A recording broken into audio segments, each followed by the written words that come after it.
Hello friends to my channel, to wonderful Moody's and Mariuma's channel. Today we're gonna read for you Diary of a Wimpy Kid Rodrick Rules Part 5. I hope you enjoyed Part 4. And of course today we're gonna start reading from page 60 to 75. And of course we're gonna reach page 100 in part I think 7. So now let's start reading, and don't forget, if you like the video, click the like button, subscribe for the channel, and don't forget to ring the bell so all notifications for this channel come to you. And now let's start reading part 5. Here we go. So in the last reading we were on page 60, right? Remember, here it is, the mark. So we finished page 60. Now we're in 61. Let's continue with the joke of Greg and what's gonna happen with him after that joke with CHIRAG, invisible CHIRAG, I mean. So now let's just start reading page 61. Here we go. Friday. Well, I guess CHIRAG must have complained to a teacher about my little joke, because today I got called down to the front office. When I got to Vice Principal Roy's room, he was pretty mad. He knew all about how I started the joke, and he gave me a speech about respect and decency, I don't know, and all that. But luckily, Mr. Roy got one crucial fact wrong, and that was the identity of the person we were playing the joke on. So that made the apology part a whole lot easier. I am dearly sorry, and now I do indeed admit that you exist, Sheriff. Okay, he just got from this one. 61, 62. Mr. Roy seemed pretty satisfied with my apology, and he let me go without even tacking on any detention. I've always heard that when Mr. Roy is done chewing a kid out, he sends them off with a pat on the back and a lollipop. And now I can tell you firsthand that it's true. Saturday. Raleigh's birthday party is tomorrow, so Mom took me to the mall to get him a gift. I picked out this cool video game that just came out, and I handed it to Mom so she could pay for it. But Mom said I had to buy it with my own money. And here comes the problem. I told Mom that, first of all, I have zero money, and second of all, if I did have any money, I wouldn't be wasting it on Raleigh. Mom didn't seem too happy with what I said, but it's not my fault I'm broke. I actually had a job this summer, but the people I worked for stiffed me, so I didn't earn a single penny. We have these neighbors named the Fullers who live a few doors up, and they go away on holiday every summer. They usually leave their dog, Princess, in the kennel, but this year they told me they'd pay me $5 a day to feed Princess and take her out. I figured out I'd earn enough to buy a whole pile of video games with that kind of money.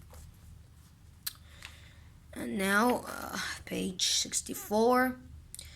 But I guess Princess is gun shy about going to the bathroom in front of strangers. So I ended up spending a lot of time standing around in the hot sun waiting for this dumb dog to hurry up and go. Come on! I'd wait and nothing would happen. And then I'd just take Princess back inside.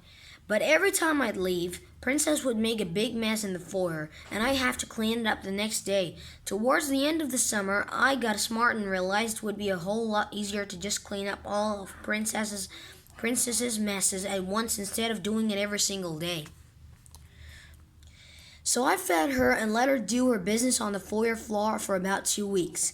Then, the day before the folders were due back, I headed up the hill with all my cleaning supplies. But guess what? The Fullers cut their trip short and got home a day early. I guess they didn't know it's polite to call ahead and let people know when your plans have changed. Okay, they got him another problem from where he's gonna get money to buy Raleigh's gift. Let's continue and see. Page 65, page 66. Tonight, Mom called a house meeting with me and Rodrick. She said that the two of us are always complaining that we don't have any money, so she came up with a way for us to earn some cash.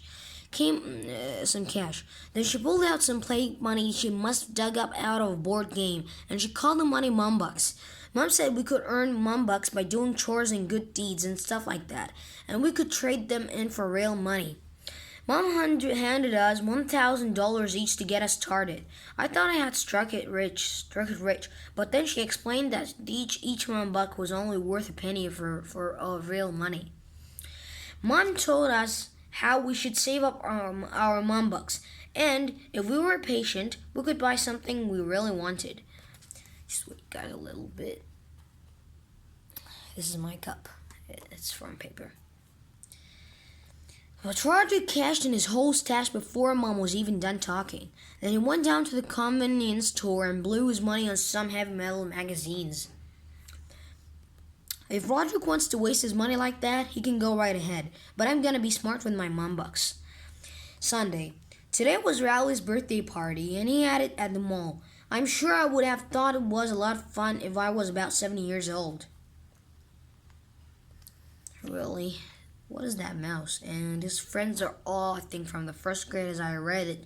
Because I read all the stories and I'm reading it for you in the channel.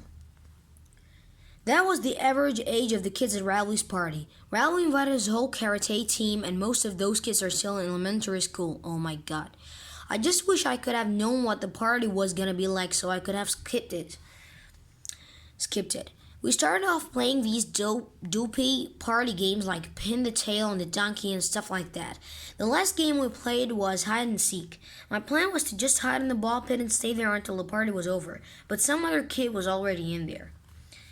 It turned out this kid wasn't from Rowley's party. He was from the last birthday party that happened an hour earlier. Oh my god. I guess he must have hidden in there during hide and seek, and nobody ever found him. So Rowley's party had to be put on hold while the staff tried to track down this kid's parents.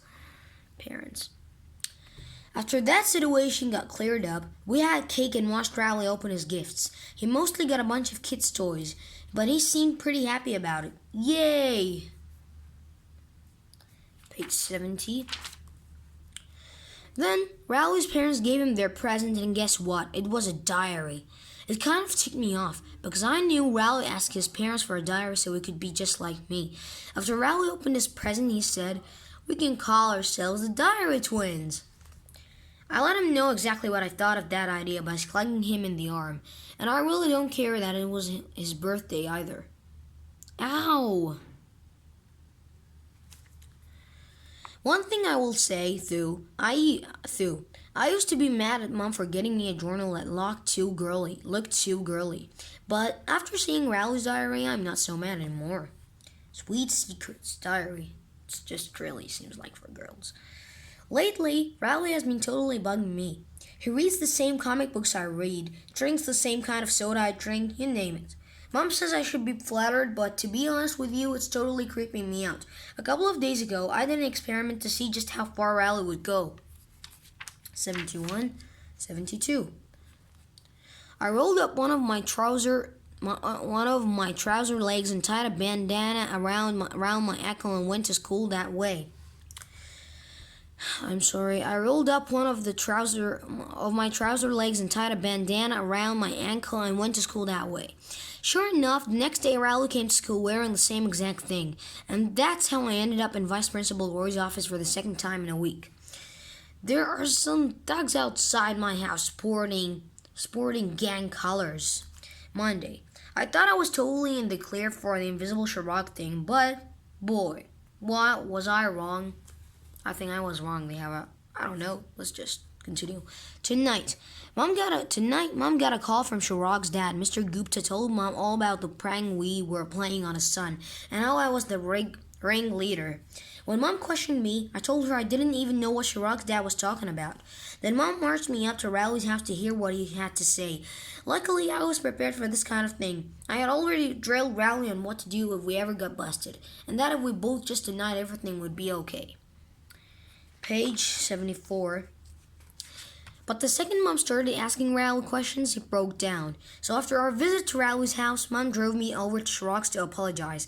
And let me tell you, that wasn't a whole lot of fun. Mr. Gupta didn't seem too impressed with my apology, but believe it or not, CHIRAG was actually pretty cool about it. After I apologized, CHIRAG invited me inside to play video games. I think I was so relieved to finally have one of his classmates talking to him again that he just decided to forgive me for the whole incident. So I guess I forgive him too. Tuesday. Even though CHIRAG let me off the hook last night, Mom wasn't done with me yet. She wasn't really that mad about the joke or how I treated CHIRAG. She was just mad that I lied about it.